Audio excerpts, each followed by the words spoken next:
Hello everyone, there's something powerful about silence. Not the kind of silence that comes from a lack of ideas, but the kind that comes from inner conviction. The silence of someone who knows where they're going but doesn't need the world's validation to get there.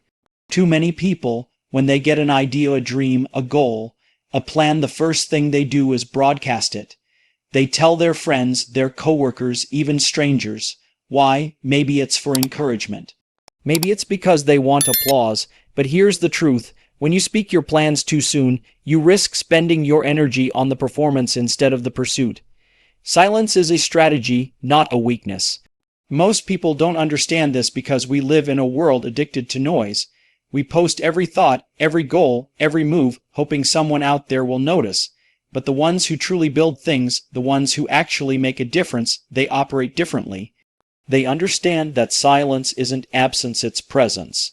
It's the space where ideas mature, where clarity emerges, and where distractions fade. When you choose not to speak about your plans, you're not hiding, you're protecting. You're creating a barrier between your ambition and the world's noise.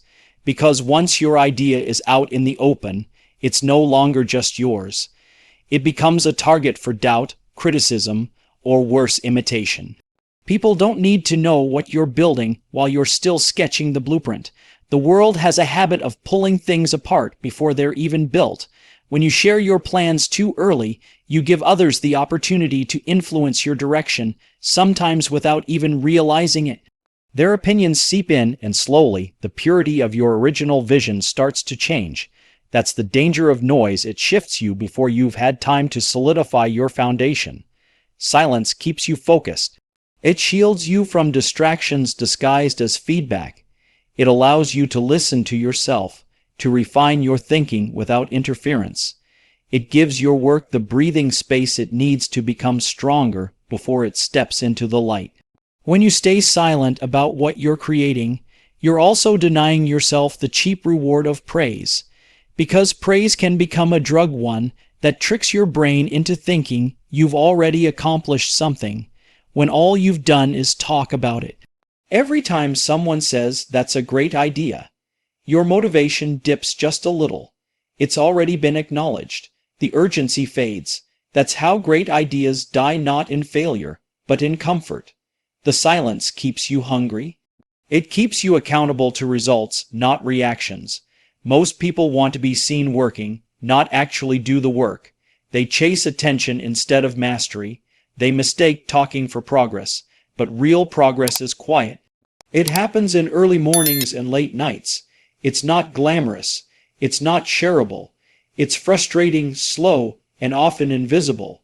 But that's where the real change takes place, in the silence no one sees. That silence is where you face yourself, where you test your belief, where you push through the doubt without needing applause to keep going. If your motivation depends on external recognition, then your success will always be at the mercy of others. Silence breaks that dependency. Choosing silence is a power move. It shows you don't need to prove anything. You don't need anyone's permission to begin. You're not looking for shortcuts, and you're not chasing applause. You're choosing the long game, the deeper focus, the more meaningful result. It's a mindset shift from seeking validation to cultivating discipline, from speaking about potential to delivering actual value. Because anyone can announce what they're going to do, that's easy. What's rare is the person who just goes out and does it. No speeches, no previews, just action. That's what silence builds, not just the project, but the mindset that can carry it through. It's not weakness, it's control, it's clarity. It's the sound of someone who knows exactly what they're doing and doesn't need to be seen until it's done. Validation feels good, but execution builds empires. There's a rush that comes from sharing your idea and hearing someone say, "That's brilliant." It lights you up. It makes you feel like you're already on your way, like the dream is already halfway built just because someone agreed with it. But that feeling is a trap. It's a sugar high, not real fuel. Validation is easy to get and easy to depend on. But the hard part, the part that actually matters, is the work you do when no one's watching, when no one's clapping, when no one even knows what you're working on. That's where execution lives. That's where ideas turn into reality, and that's where most people fall off because they mistake attention for achievement. Sharing your plans gives you a taste of the end result without actually earning it. It's a shortcut to the feeling of success, not the substance of it. You haven't built anything yet, but you've already received the reward of being seen as someone with vision. And once that dopamine hits, it's harder to get back into the trench and do the real work. Because the work is never glamorous. It's not something you post about. It's not something that gets applause. It's lonely, difficult, and repetitive. Execution requires discipline, and discipline doesn't care how many likes your idea got. It only responds to consistency, effort, and time. Everyone has ideas. Everyone talks about what they're going to do. Very few actually execute. That's what separates people who dream from those who do. The world doesn't remember the ones who had potential, it remembers the ones who delivered. Execution is what creates value. It's what moves markets, builds brands, changes industries. Validation doesn't do that. Validation is a conversation. Execution is impact. You can be the most praised person in the room and still have nothing to show for it. You can be the most unnoticed person in the room and be quietly building something that will change everything. Most people spend their lives seeking permission. They want someone to tell them their idea is good enough before they move.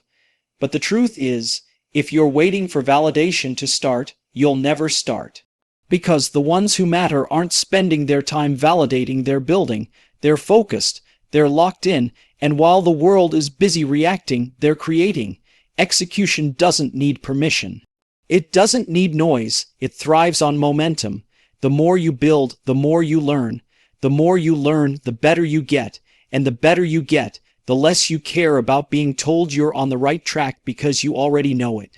You can spend your energy impressing people with your plans, or you can use that energy to turn your plans into something real. One of those routes gives you short-term attention, the other gives you long-term freedom. Execution isn't loud. It doesn't need to be. It's quiet and deliberate. It's not about proving anything. It's about doing the thing, day in and day out, until you look up and realize you've built something that speaks for itself. That's what makes it powerful. It's not the idea that changed your life. It's not the compliments that moved the needle. It's not the comments, the encouragement, the praise. It's the work, the late nights, the missed events, the unanswered messages, the invisible progress that, over time, turns into undeniable momentum. Every idea needs time to grow before it's exposed. Ideas are fragile in the beginning, like seedlings trying to push through the soil. They're not ready to face the elements, not ready to be questioned, not ready to be challenged. When an idea is born, it's pure, untouched by opinions, undisturbed by doubt. It's just a spark, but it needs space to turn into fire. If you expose it too early, if you drag it out into the open while it's still forming, you risk killing its potential before it ever has a chance to take root. People will judge it before they understand it.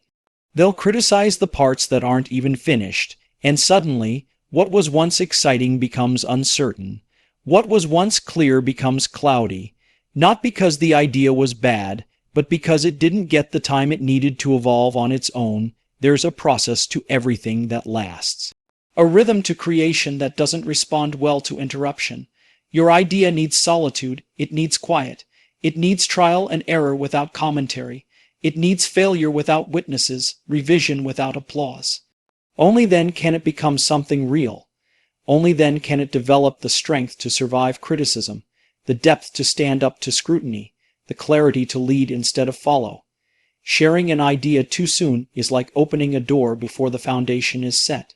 You're inviting in wind, noise, distraction, and disruption, and once it's out there, you can't take it back. It becomes something others feel entitled to shape, but this is your vision. It deserves a chance to breathe before it's influenced. Most people rush to share because they crave validation. They want the world to say, yes, that's a good idea. But a good idea isn't built on permission. It's built on conviction, and conviction needs time to grow without interference. When you keep your idea close, you give yourself the chance to discover what it really is. Not what people want it to be, not what they think it should be, what it truly is at its core. And that kind of clarity can only come through private struggle, through refinement without distraction, through mistakes you don't have to justify. The world loves to interrupt the process. It loves to jump in with opinions, most of them useless. If you let it in too early, you're letting noise shape something that was supposed to come from your own voice. Ideas that last aren't rushed. They're not dragged into the spotlight before they're ready. They're nurtured, they're protected, they're treated with respect. The early days of an idea are sacred because that's when it's most vulnerable, but also most honest. That's when it's not about trends or algorithms or audience reaction. It's about instinct. It's about your vision, unfiltered, untested, raw, and real. If you guard that phase, if you let it grow in the dark, it becomes something powerful. Something that doesn't just react to the world, but reshapes it. Too many people abort their own creativity by inviting the world in too early. They mistake exposure for progress. They think that talking about the idea is the same as developing it. But the truth is, ideas need protection, not from theft, but from dilution, from overexposure, from the temptation to please instead of pursue. The more eyes you invite too early, the more you shape your work for them instead of for its purpose. And that's how originality dies, not through failure, but through compromise, through trying to make something acceptable instead of making it excellent. That early stage is where direction is decided. Once it's out, the direction becomes harder to change. But if you keep it private, you stay flexible. You stay open to discovery. You stay in control of what it becomes and how far it can go.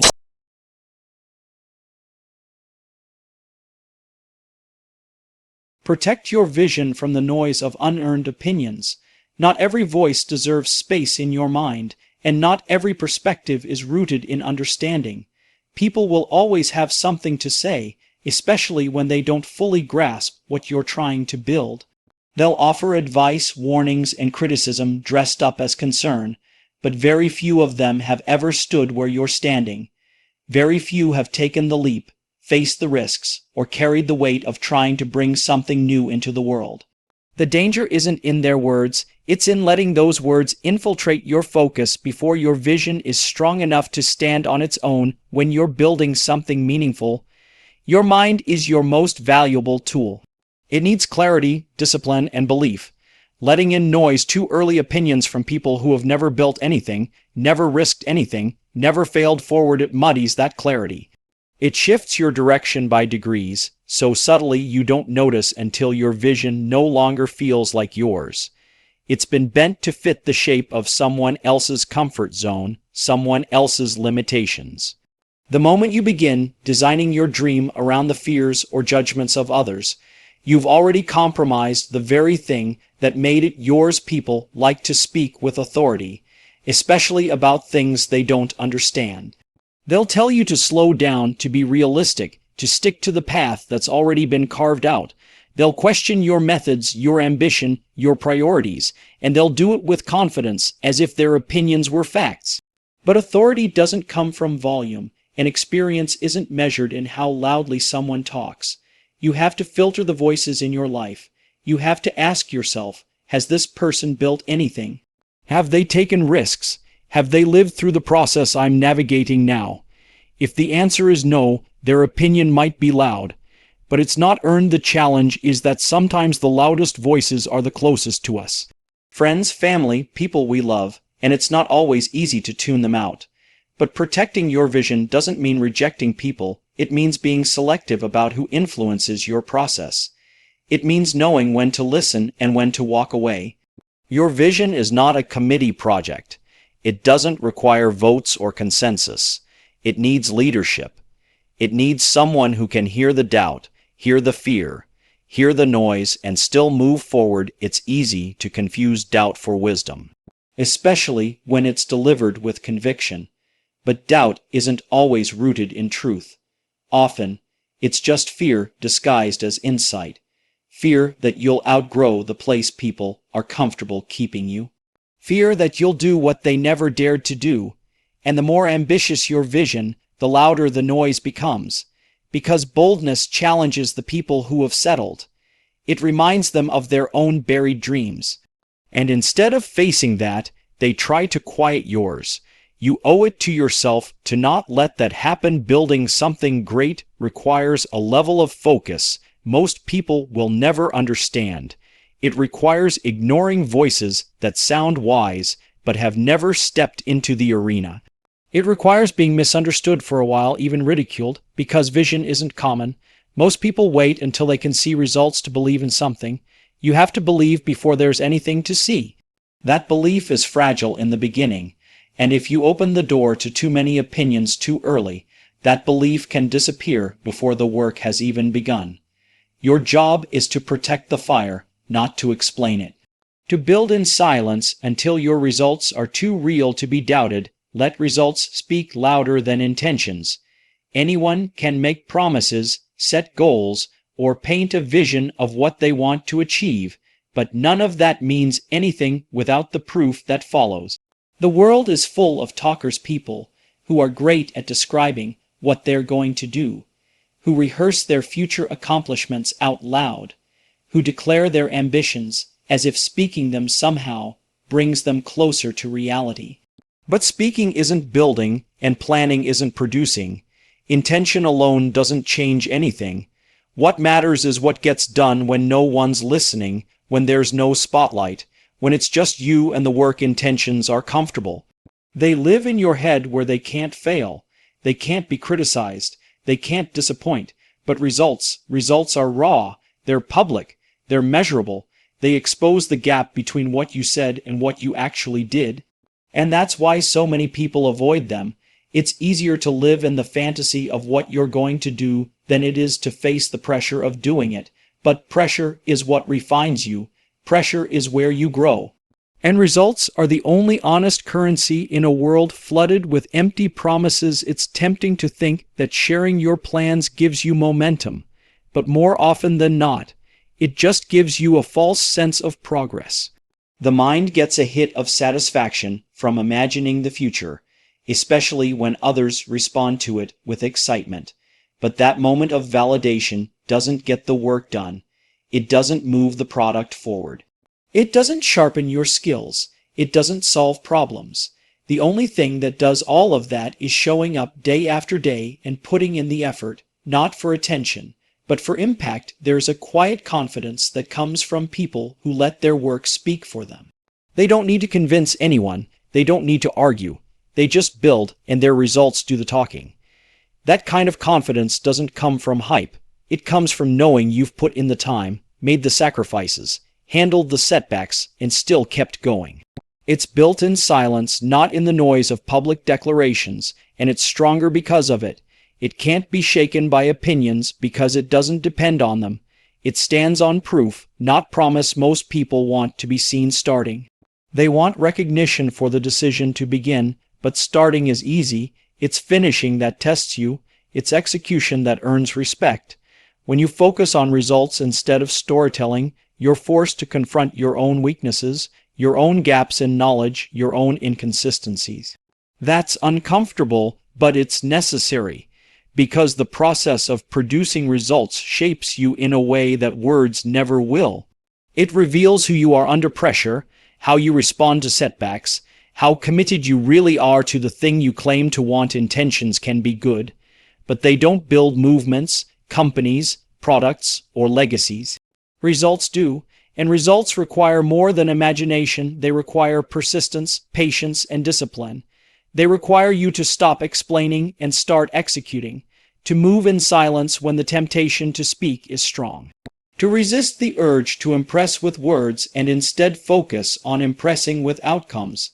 That mindset changes everything, because when you stop needing people to believe in your potential and start showing them your results, you shift from being someone with an idea to someone with impact. And that shift is where everything begins to change. Not because you said you would, but because you did move quietly, shock the world with your success. There is a different kind of energy that comes from working without the spotlight, without the pressure of outside expectations, without the noise of opinions and distractions. When you move quietly, you're free to make mistakes, to learn, to grow without judgment. You're not worried about appearances, you're focused on progress. The world doesn't need to see every step, every draft, every late night, every setback. Those moments belong to you.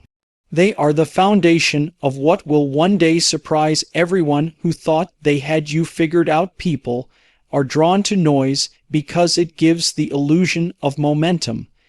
But real momentum is silent.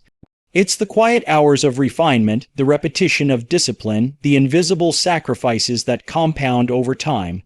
The loudest person in the room isn't always the one doing the most. Sometimes they're just the most insecure. Noise is easy to make. What's rare is the person who can stay focused, stay consistent, and stay humble while building something that no one else sees yet. Moving quietly doesn't mean moving slowly. It means moving with purpose. It means putting your head down and doing the work even when it's not glamorous. The problem with announcing every step is that it creates pressure to perform before you're ready. It turns your process into a performance. Suddenly, you're making decisions based on how they'll look instead of how they'll work. You're responding to opinions instead of trusting your vision. You're trying to maintain an image instead of solving problems. That's the trap.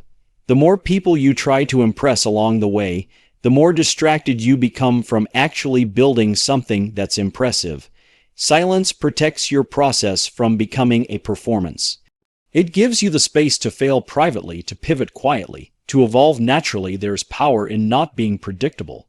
When no one sees you coming, they can't prepare for what you're about to unleash. They underestimate you. They write you off. They stop paying attention. And that's where your advantage grows. Because while they're watching the loud ones, while they're caught up in trends, while they're measuring noise instead of substance, you're building. You're improving, you're laying bricks when everyone else is posing with blueprints. Then, when it's ready, when it's real, functional, undeniable, you don't have to say anything. The success speaks on your behalf, and its voice is louder than any announcement you could have made. Quiet work isn't about secrecy for the sake of mystery. It's about clarity for the sake of mastery. When you're not distracted by the need to update the world, you can go deeper into your craft. You can think clearly. You can focus on problems without having to frame them as progress. You can take risks without worrying about who's watching. You can chase excellence without the weight of expectation. And that freedom is where breakthroughs happen. That's where the good becomes great. That's where ordinary effort becomes extraordinary outcome. The world will always reward results more than promises. No one remembers the hype if the outcome doesn't match. But if the outcome is massive, it won't matter whether there was hype or not. It will speak for itself. It will force people to pay attention. Not because you told them to, but because they can't ignore what you've done. That kind of impact doesn't come from shouting. It comes from building, from outlasting the noise, from trusting your process long enough to let it bloom without interference. When you finally emerge with something powerful, people will wonder how you did it, where you came from, why they didn't see it coming. That's the beauty of moving quietly. By the time the world notices, it's already too late to stop you.